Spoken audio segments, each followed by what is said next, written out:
Ladies and gentlemen, here she is, the hilarious Kathy Griffin.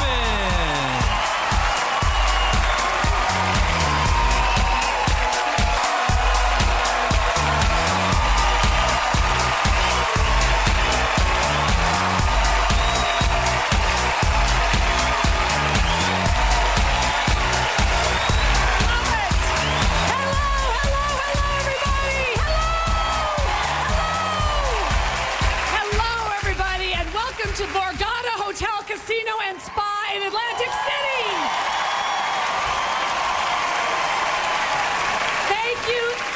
Thank you for coming. I am telling you, yeah, you picked a good night. You picked a good night. It's our night, Atlantic City. It's our night. You know that this is my 4th special within 1 year, which means my last special, I had to talk about the upcoming Kim Kardashian wedding. And tonight, 3 months later, I get to recap the entire marriage. Thank you, baby Jesus. All right, so first of all, Kim Kardashian married her special needs boyfriend, Chris Humphries. Yeah, I said it. I said he's special needs. I would argue that Kim Kardashian's ex, Chris Humphries, can barely get through a Dick and Jane book. He cannot read C-Spot Run. He just stops at C-Spot and then says, I'm out.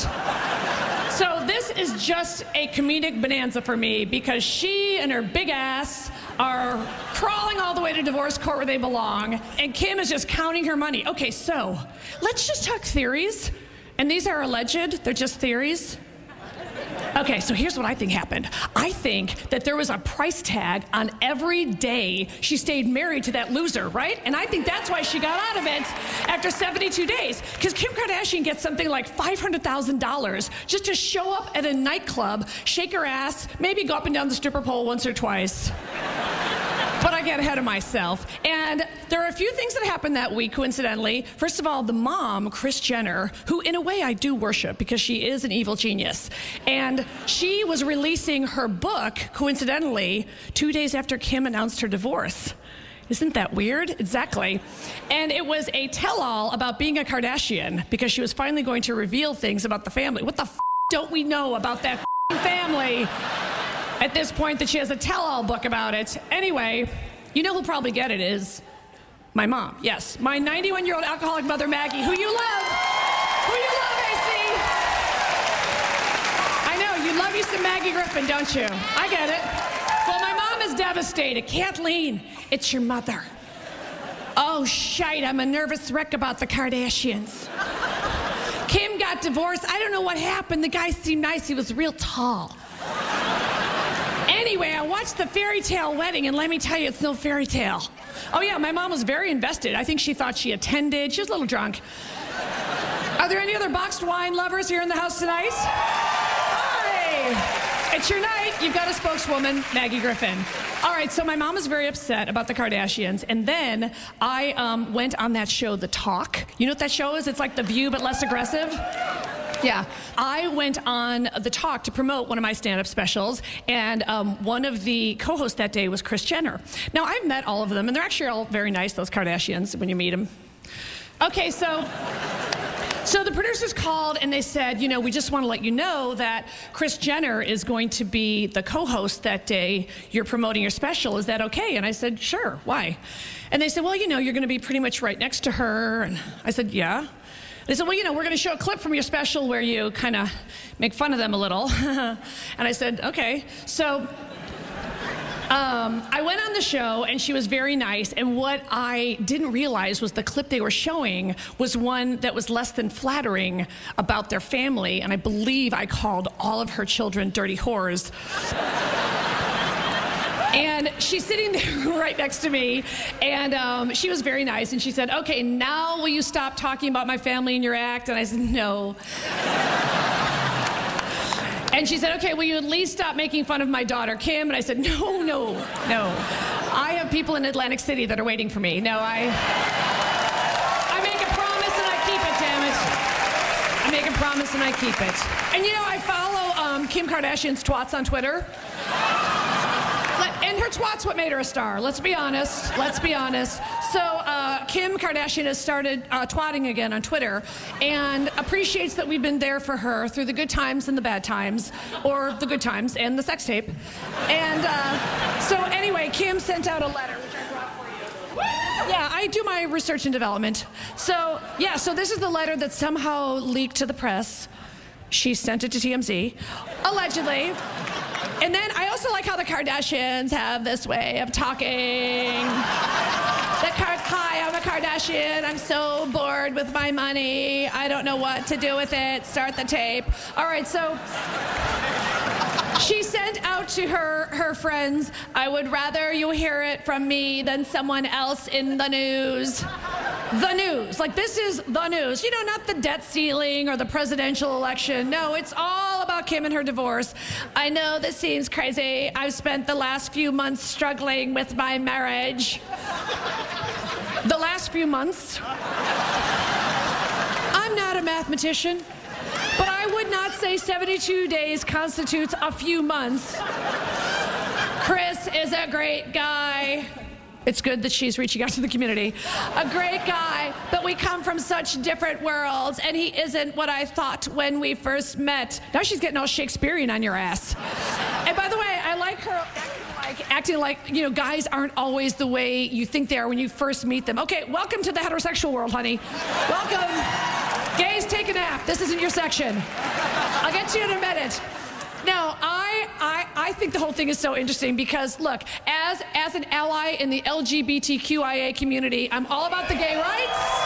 I'm all about it.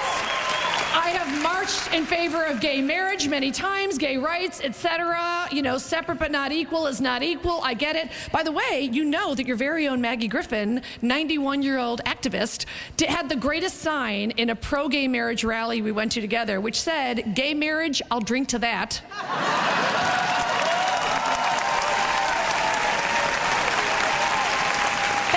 She'll get you. Fight the power. So anyway, but straight ladies, you gotta admit, it's almost funny how much the gays want to get married, right? Because and by the way, as a bitter divorcee, right? Aren't we like, have at it, gays. Knock yourselves out because it f***ing sucks and say goodbye to sex. Woo! I will march in your rally anytime. No, because, okay, let's cut the shit. You know when the gay divorces start rolling in? Girl, it's gonna be ugly. It is gonna be nasty and ugly, and there is gonna be fabulous litigation for years. Oh my God, that is a redistribution of assets right there. That is gonna be headline news. Oh, what about this bullshit? How about the fact that instead of giving back the wedding gifts, she said she's gonna donate $200,000 to the charity of her choice. Okay, right off, first of all, and that's bullshit. Because I guarantee you she got a lot more in cash and prizes. So for that game show, it was more like a game show than a wedding. Ooh, can we talk about Ashton and Demi? All right, so first of all, being a mature lady, a lady of a certain age, also with a bang and bikini bod,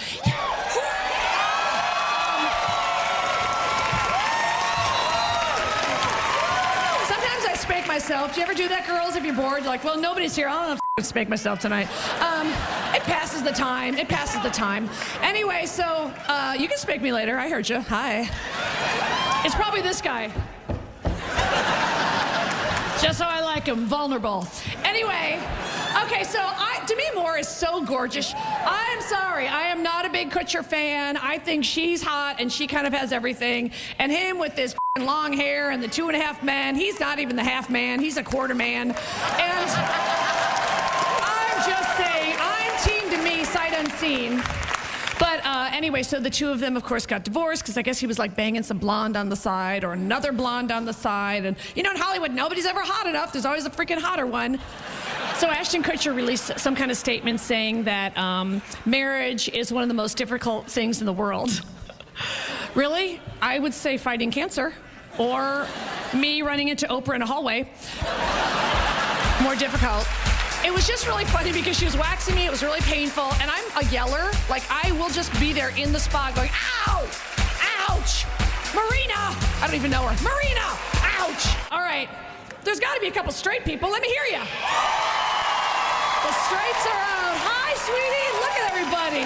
God, you Jersey girls are not afraid to sparkle. Look at this. I love it, girls. Sparkle, sparkle, because I am your tired hooker. Tired hooker. Tired hooker. All right, so the reason I say that is because I don't know why, I got waxed for this show. I did. I got a bikini wax. And no, I am going to be honest, it was humiliating.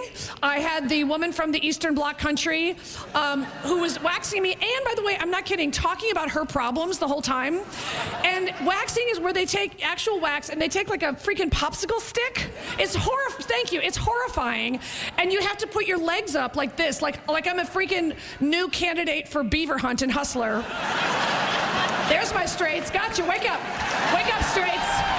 Oh, yeah, all the straights know Beaver Hunt. All right, so Beaver Hunt is a monthly column in a periodical called Hustler, which I get for the stories and the articles. And I'm not kidding, Beaver Hunt is the greatest thing. And it's my dream to enter Beaver Hunt and win.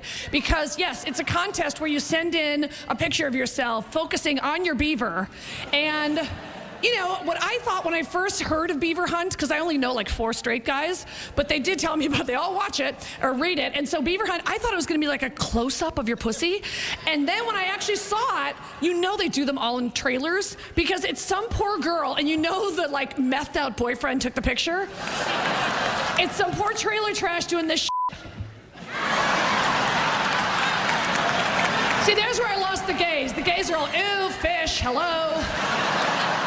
If I wanted that, I'd go to the Seattle Fish Market. Yuck. But yeah, I got waxed anyway. And so I'm there with my legs up in the air, and she's putting the hot wax on my pussy. I'm going to go ahead and say pussy because it's the Late Show, and I can. And so she's talking to me, and she's waxing me, and it f***ing hurts. And anyone who says waxing doesn't hurt is lying because it hurts like, oh, I don't know, someone's putting hot wax on your pussy is what it kind of feels like. So isn't it always kind of in pursuit because you think you're going to be f***ing the right guy? And by the way, you always get laid on like when you haven't been waxed in like a month. And you're taking like whatever Bic is in your purse, like shaving yourself in the bathroom. I'll be right there.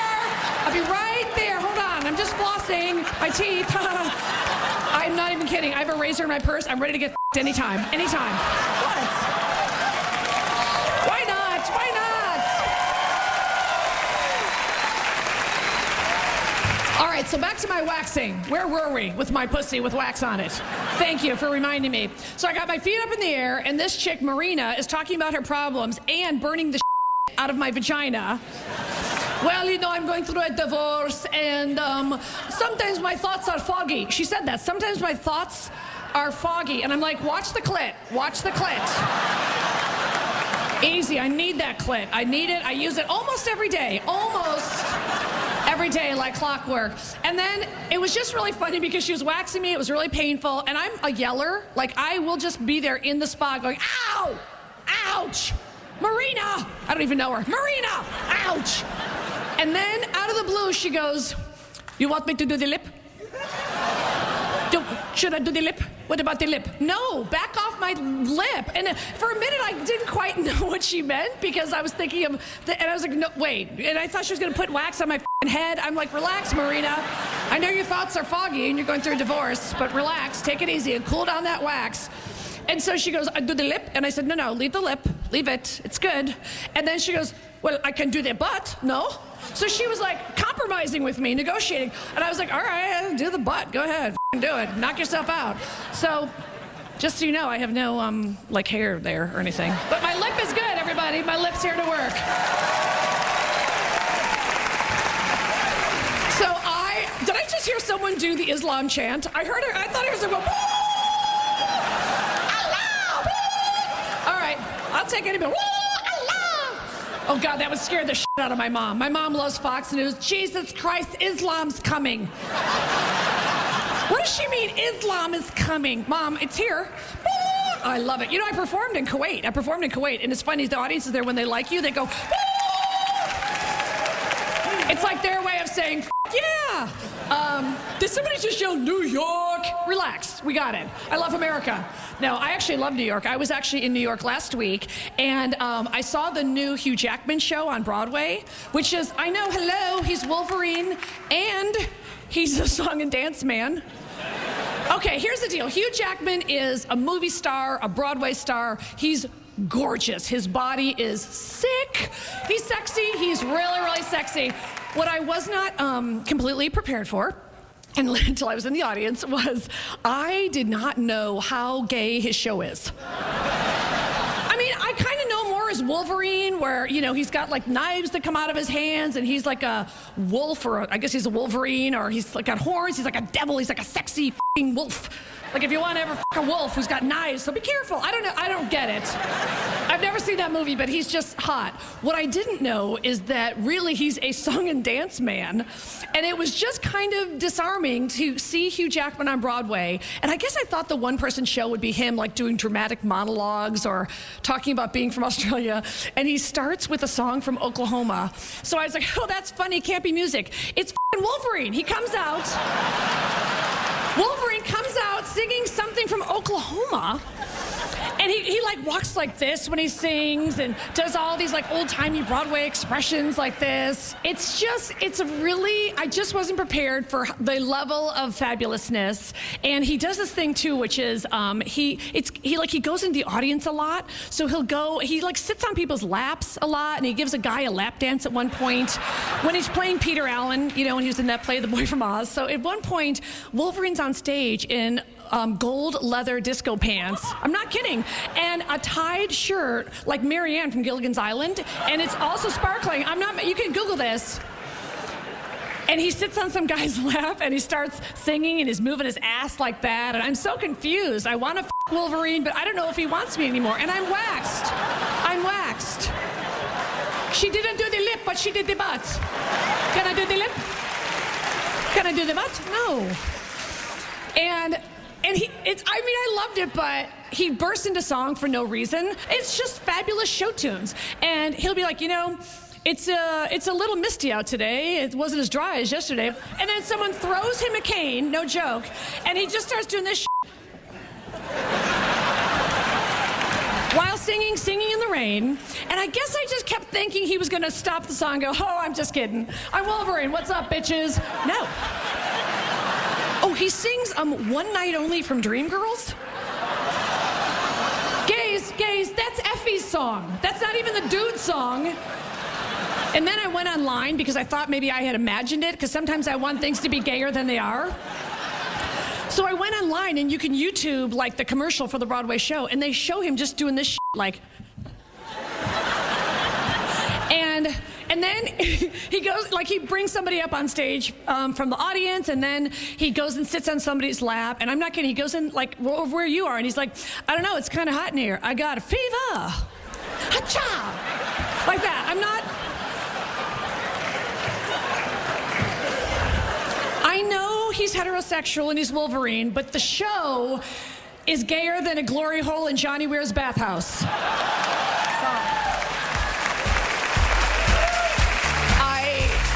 Real tits. Don't tell anybody. Yeah, go ahead. Here, I'll show you. Can we please talk about Nancy Grace on Dancing with the Stars? All right, so you guys know I love me some Nancy Grace. I won't apologize. I love me some, hold on. Do not make me unleash the lawyers. I've got an indictment here as thick as a magazine. I'm going to go after that top mom. I'm going to find the top mom. The top mom better run, because I'm going to find that top mom. She can run, but she can't hide. She's top mom. I decided her name is top mom. Okay. So for no reason, she talks about her twins on her crime show. But now that Nancy's been on Dancing with the Stars, it's a whole other side of Nancy we didn't know about. So who would have thought that out of all the contestants, and you got to admit, this year's Dancing with the Stars was a freaking coat of many colors, okay? We got Chaz, we got Ricky Lake looking fabulous. All right, so first of all, you admit it, how much does it bite Carson Kressley in the ass that he probably got kicked off for not being gay enough compared to Chaz? Come on, Days, you know know that you were so pro-Chaz that poor Carson's like, I'm not gay enough. This has never happened. No, you didn't have the f***ing surgery, dude. You got to get the whole surgery and change genders. You got to...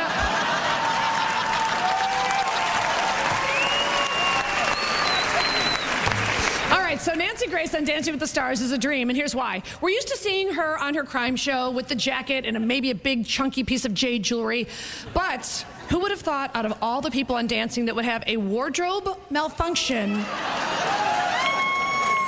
it would be our Nancy Grace. And here's why. I did not know until they put her in those slutty drag queen outfits, as they do on Dancing with the Stars. I did not know that she has big old white, milky, real titties. Oh yeah, they are out there and they're real and they're jiggly and they're shaky and they're nasty and naughty. All right. I say this as someone who lives in Los Angeles and does the worst thing you can do, which is I have real tits. Don't tell anybody, don't tell anybody. Yeah, go ahead. I'll show you. Look at them. Okay. They're real, they're mushy, they move around way too much, I can't control them. And yeah, they're real, which is not allowed in Hollywood. And so tonight, when I go to bed, they will be underneath my armpits where they belong.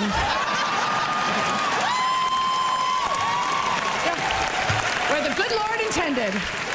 So when I saw my Nancy have her wardrobe malfunction, who would have thought the boobies are white and milky and delicious and a big old brown nipple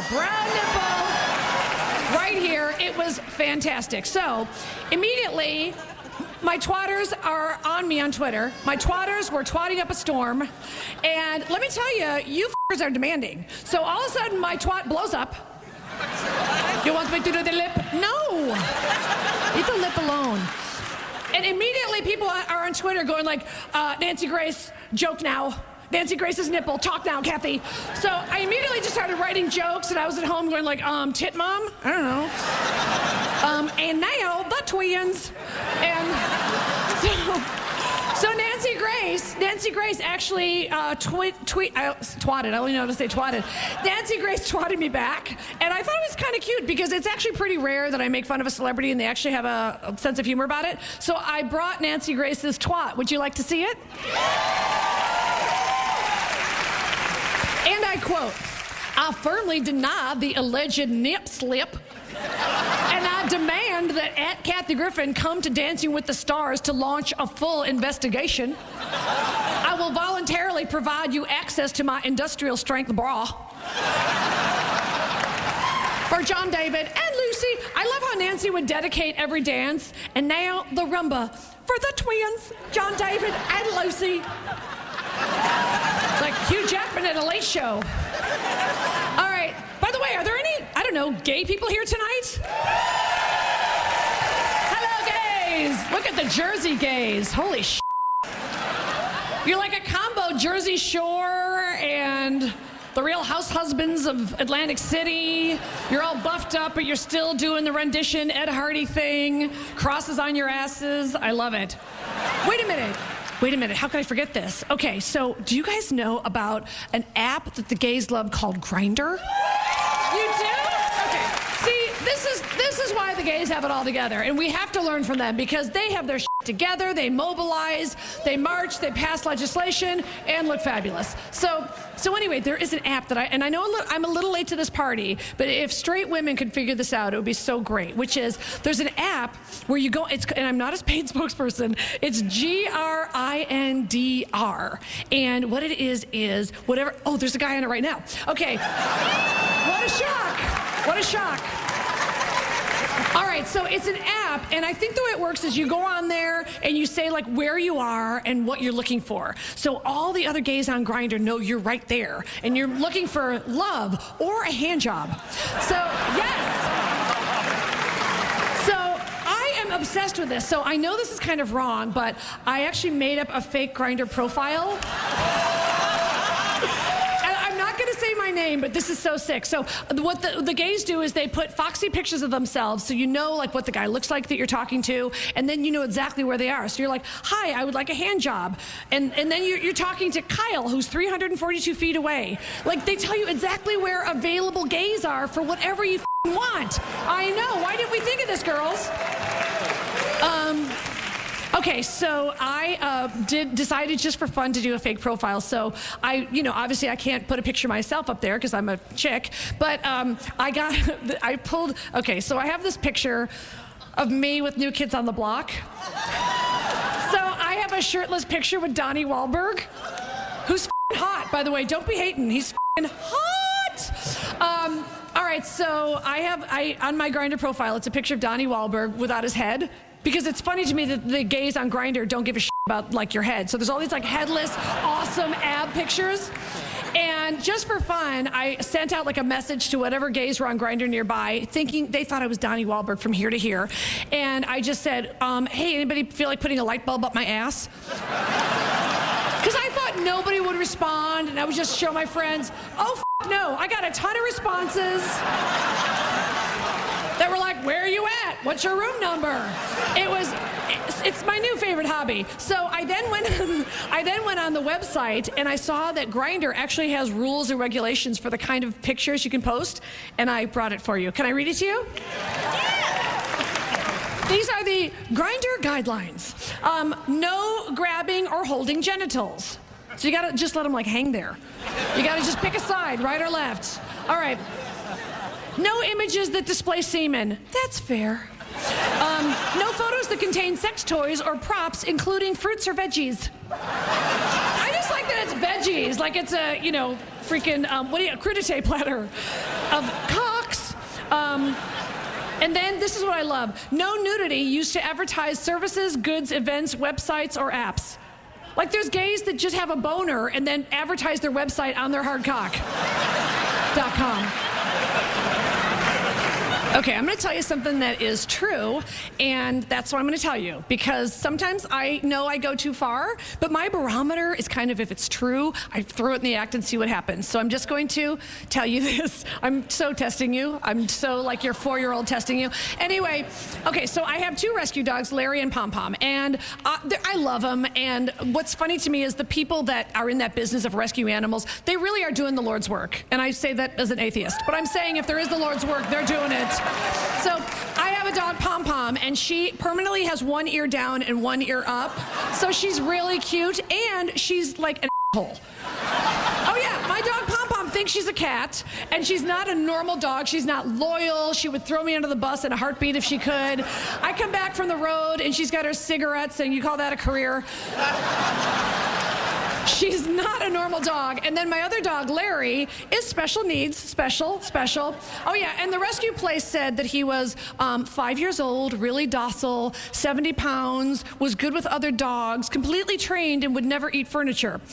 That dog is 100 pounds, a year and a half, ate everything in the house, including his own poo.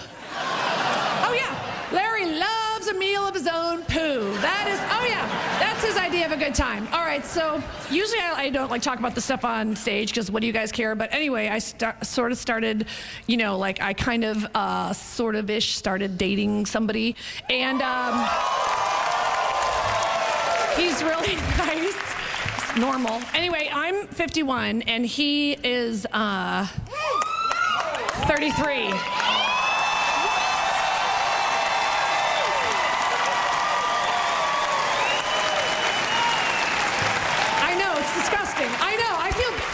My mom said, it was so funny, my mom met him last week, and, he's very, very nice, and I said, when he left, I said, so what do you think? And my mom goes, he's nice, but oh, Christ, Kathleen, leave the kid alone. But there's a 3 in front of it, come on, that's all right, so anyway, you know how, like, when you're first dating somebody, and especially guys that age, all you do is that is all we do. And I love it. I love that phase. And then you all those styles, like you do the jackhammer style, and then you do the slow down, we're not going anywhere, where's the fire? And then you do, he's on top and I'm on top, and should we get lunch? No, it's time. It's just heaven. I love it. I cherish it. And so you know, in the spirit of happy time, I mean a loving relationship. So, all right, so like I said, I love the rescue dog. So this dude and I were in the shower, and then I hear him go, Larry, no! Yeah. It all happened so fast. I saw Larry's big giant blockhead go into the wastebasket.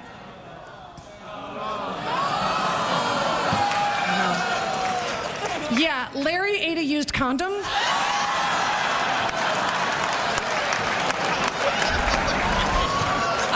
I know. Okay, so if you could have seen, Larry was so happy.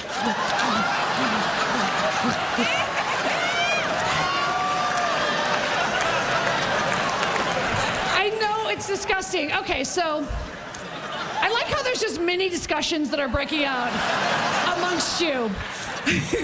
All right, so I just thought, let's just take our chances and, you know, maybe nothing will happen. 2 days later, yeah, I get a text from the dog walker, and I quote, Larry just shit out a f***ing used condom.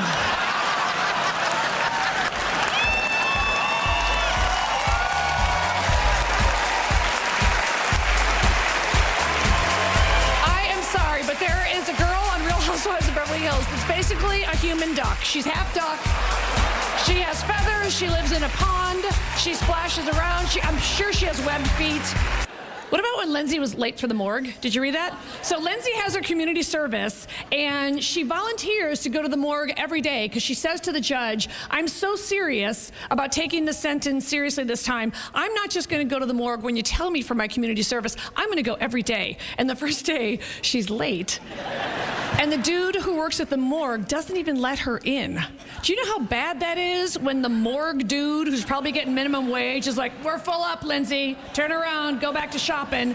But there's something just funny about Lindsay being late for dead people. Like the concept that there's a dead person with a watch going, hello, I'm going to dock you. And then she went the next day, though, and she was on time. And do you know what she brought them? Yeah, cupcakes. That's funny. She brought a bunch of dead people cupcakes. Everything's going to be fine. So please tell me that in the late night hours, I'm not the only person who has seen the commercial for pajama jeans.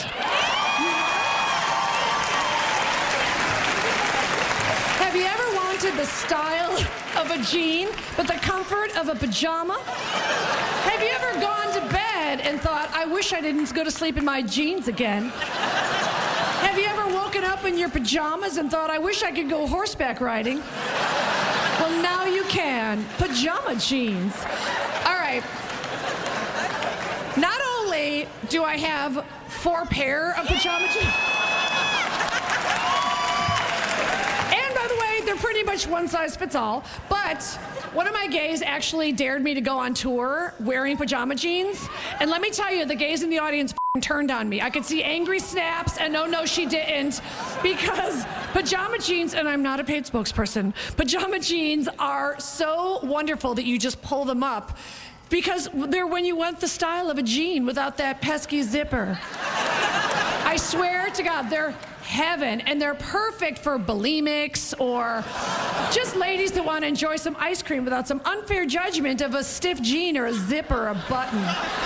And so they just pull right up, and they have a hot pink drawstring. I don't know why, but I enjoy the pajama jean almost as much as I enjoy a new product. And no, I am not a paid spokesperson either. However, has anyone seen the commercial very late at night for a Forever Lazy? All right. This is amazing. All right, so go home tonight, turn on the TV, stay up all night after the casino, after you win mega bucks. I get it. All right, the Forever Lazy is real, and it's an adult fleece onesie. Yes! And it comes in ridiculous neon colors, and it looks kind of like a hazmat suit. And let me tell you something, it's not just an adult onesie, it's a lifestyle. So it's fleece, so it's nice and cozy. There's a zipper here, and then you can actually get the matching socks, which are socks with rubber on the bottom, like when you go in the hospital and you're going in for surgery, and they give you the socks with little rubber on the bottom. Not that I've had a facelift or know that. or have ever been to a plastic surgeon's office, but the Forever Lazy is so amazing that I actually thought the commercial was a joke. So when I saw the commercial for Forever Lazy, I thought it was a Saturday Night Live skit or something. So they show somebody sitting around in a giant fleece onesie, and they say, the Forever Lazy, it's so comfortable if you're sitting around watching the game with your friends. And they show people on a sofa in these like crazy hazmat suits, like cheering on their team and eating popcorn. It's insane. And then they actually have the nerve to say, or if you want to go to the tailgate party, right? And they show somebody with the truck pulled down, and they're like barbecuing with a Forever Lazy on. It's a fleece onesie. It reminds me of, did you ever see like anything on like one of the documentary channels about those people, and I love any kind of weird sexual proclivity, those people that are called furries? Yeah, sweet. All right, so get this. There are people that want to have sex but pretend like you're furry or they're furry or you're an animal. I read all about it. And they're called furries, and they wear fur suits like it's Halloween, but it isn't. And then they you like it's Christmas, but it isn't. And they you, and then they're like, you're an animal, I'm an animal. Let's go to the woods. I don't know what they do. But I think they put ears on and stuff. It just sounds weird, maybe whiskers. But I'm just telling you, if you bought a Forever Lazy, you might then like have sex with one of those furry people and tape it. Send it to me at kathygriffin.net. Anyway, I digress. But the Forever Lazy is perfect for everything, and they actually say, or if you're going dancing, and they show people jumping up like this, and they freeze frame like this at the Forever Lazy. But my favorite thing is the one zipper isn't enough. Oh no. Oh yeah, I hear you. There is a flap in the butt. So you don't have to take off the Forever Lazy even when you're taking a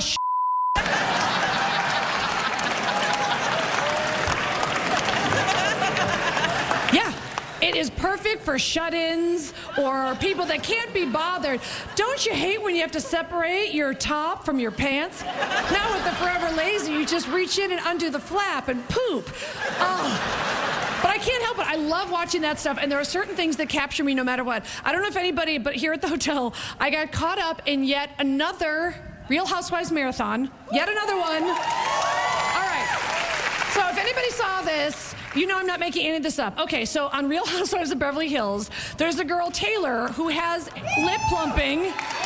Yes, Taylor has plumped lips that are rather extreme. In fact, I'm just gonna say she has a beak. She has a beak. I am sorry, but there is a girl on Real Housewives of Beverly Hills that's basically a human duck. She's half duck. She has feathers. She lives in a pond. She splashes around. I'm sure she has webbed feet.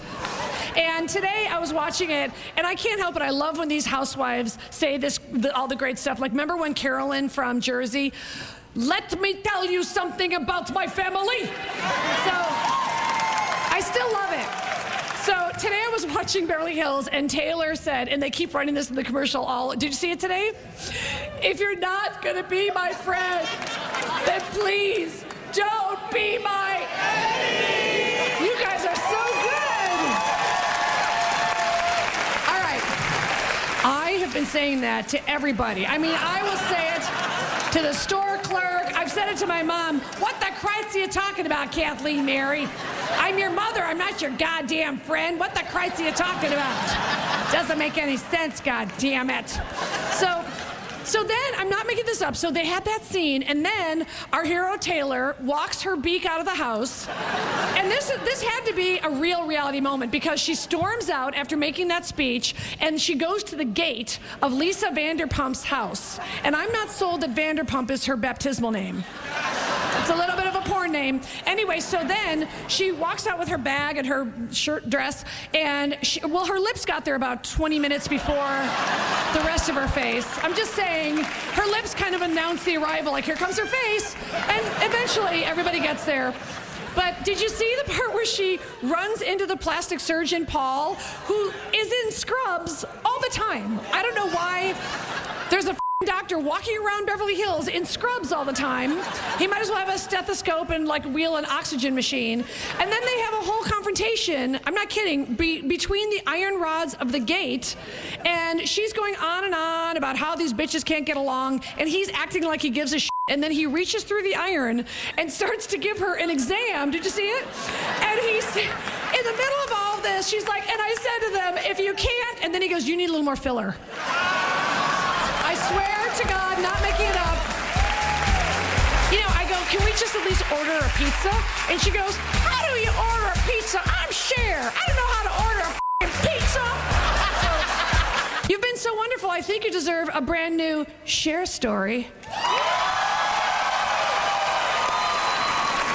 right, my phone rings and I pick it up. It says Cher.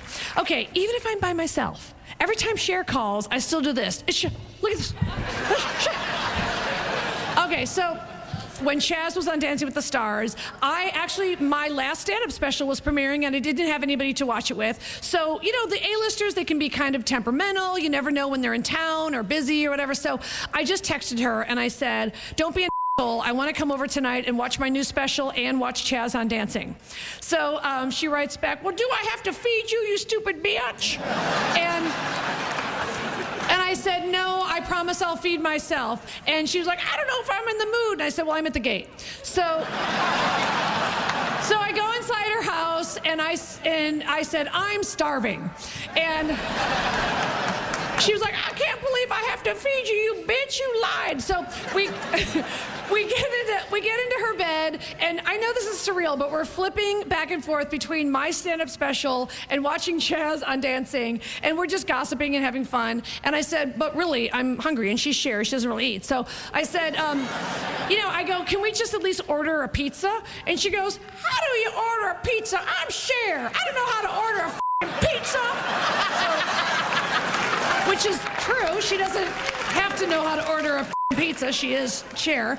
And so it was just funny. I mean, it was a real comedy of errors. And I wish I could stand here and say, but of course, I saved the day and got a pizza and made everything all better. But I'm not going to lie. If you think I've ordered my own pizza in the last 10 years, oh no. I have not ordered my own pizza since Suddenly Susan Season 2, the camping episode. Thank you. So then I called my lovely assistant, Tiffany, who, of course, yes. So I put it on speaker, and I said, hey, Tiff, I'm here with Cher, and we want pizza, and we don't know how to get a pizza to Cher's house. So Tiffany's laughing, and she said, wait, are you saying that you and Cher are at Cher's house in Malibu, and you want me to somehow get a pizza from my apartment in Hollywood to you guys, and you can't figure this out yourselves? And then Cher starts saying, yeah, I don't know how to order a pizza, Tiff. Can you help us? And then I said, and Tiff, make sure you send Cher the bill. I'm not paying you cheap, bitch. And I said, I'm sorry, Tiffany. I meant that Cher will split it with me. I'm not splitting a pizza bill with you, you cheap bitch. And so we're going back and forth. And Cher said this line I'll never forget. She's on speaker and Tiffany's laughing. And Cher goes with no irony, Tiff, how does pizza happen?